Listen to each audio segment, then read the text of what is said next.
এবারের ঈদযাত্রার অগ্রিম টিকিট বিক্রি শুরু করেছে বাংলাদেশ রেলওয়ে। মঙ্গলবার সকালে দেশের পশ্চিমাঞ্চলের টিকিট বিক্রির মাধ্যমে এই কার্যক্রম শুরু হয়েছে বলে জানায় তারা। সকাল 8টায় পশ্চিমাঞ্চলের 13 মার্চের ট্রেনের টিকিট বিক্রি শুরু হলেও উত্তরাঞ্চলের ট্রেনের টিকিট বিক্রি শুরু হবে দুপুর 2টায়।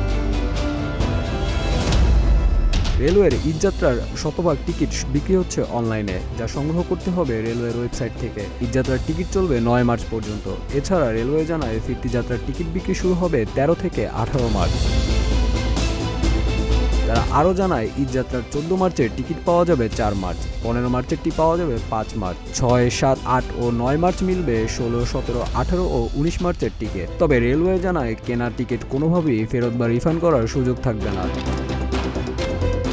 তাছাড়া একজন যাত্রী একটি ভোটার আইডি কার্ড দিয়ে একবারই সর্বোচ্চ 4টি আসনের টিকিট ক্রয় করতে পারবেন।